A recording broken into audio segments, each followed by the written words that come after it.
So this is where I saw that because you could hurt people in that way, something needed to be done. Because for myself, I'm able to, no matter how much my social aspect collapses, no matter how much my belief structure collapses, no matter how much of my emotional structure collapses, I can rebuild. My point is to constantly rebuild and constantly be upgrading. So to take someone who is not programmed that way and to make them aware of something that is deeply hidden in their psyche for a reason, it would end a fight real quick, but it would annihilate people.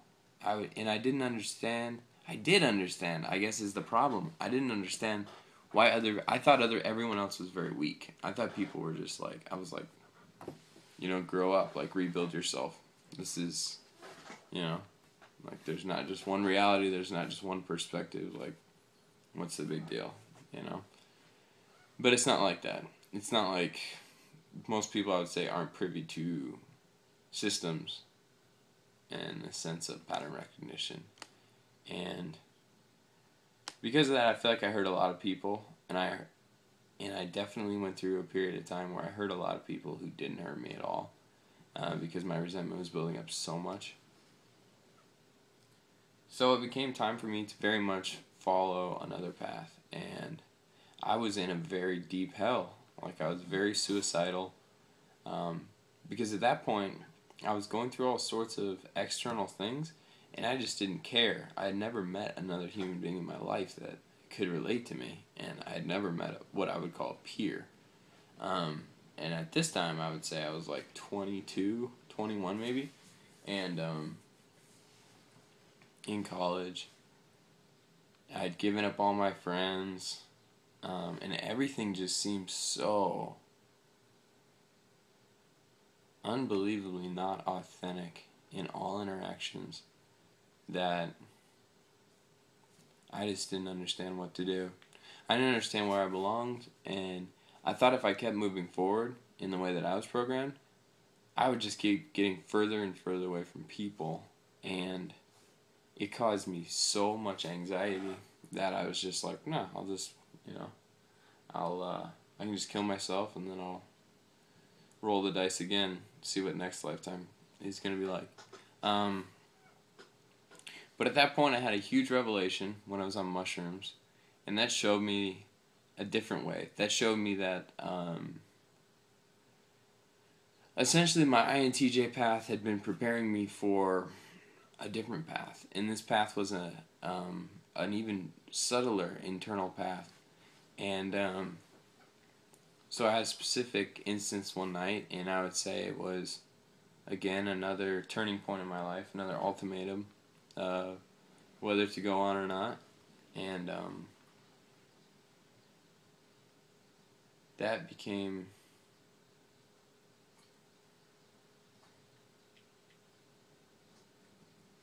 a hard point, because that became the point when no longer was I going to pay any mind to anyone else's restrictions. And I knew to do this that I didn't want to hurt the people I loved, and I knew to do this that I couldn't do it in the place that I was from, because everyone would be holding me to the person that they'd always known, which I was not anymore. And that was a very hard thing for people to face. I mean, amazing aspects of my personality just were dropped overnight, because they were really just put in place because of, I saw that different types of people enjoyed them, and it was beneficial to whatever I wanted. And so not soon after, I made the move out to Hawaii. I'm originally from Iowa, which I would say is one of the most limited-minded places I've ever experienced, which made it so much harder, because it's not like there's free thinkers running around everywhere. It's changed quite dramatically in the past 10 years, but it was quite a thing growing up. It was very conservative, very right-wing, very fundamentalist Christian, and I don't know, just they're not good tools to create with from the perspective I had when I was there. So I moved to Hawaii, and I'd been dabbling in meditation for a long time. Didn't really have an idea if I was doing it right or what to do. But I just kept kind of plugging away when I could. And then I got into different kinds of meditation that allowed me to learn how to control a more subtle level of reality. It was a perfect, precise system with which to release my resistances and judgments on things. And it was a system that was based around understanding that I created everything. Everything around me was just a reflection of me. And anything that I didn't like was an aspect of myself that I had yet to accept. And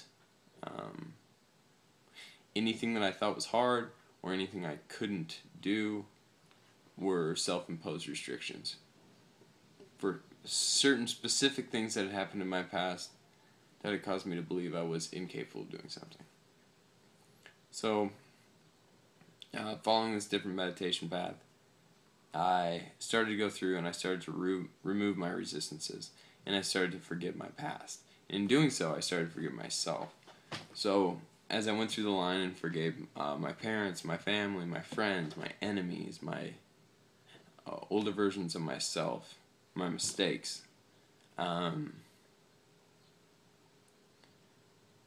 my desire to move in a specific direction started to diminish. So I think most people are driven by a desire to succeed, and the desire to succeed is very much based around self-worth. And there's multiple forms of self-worth that most people use, and various combinations of the self-worth that's derived from personal satisfaction of completing goals, and also the satisfaction that is received when other people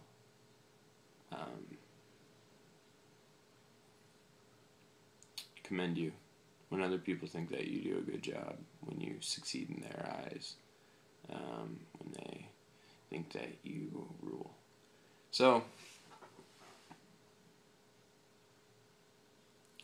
as I started to move away from that and started to allow people's systems to kind of function by themselves and not really have my systems be contingent on any aspect of theirs, I started to create a totally different reality. And in this reality, I was, again, alone, but for the first time able to stand up and understand what that really meant and make myself as alone or not alone as I wanted at any given time. And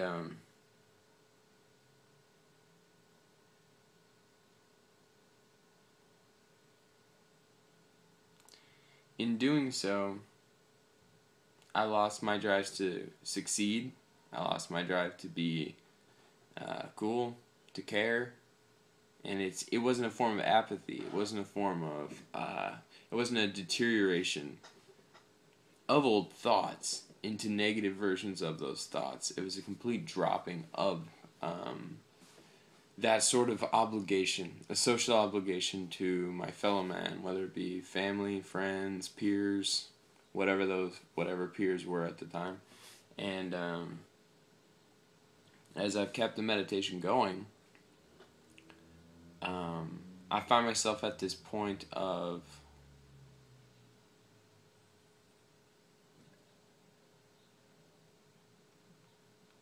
oneness, in a sense, and there's no direction to move in.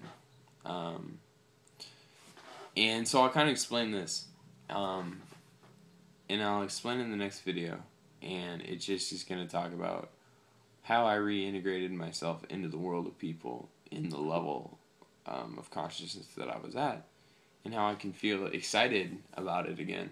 And it cured my social anxiety. It cured any aspect of myself that was out of alignment. So I'll talk about that in the next video.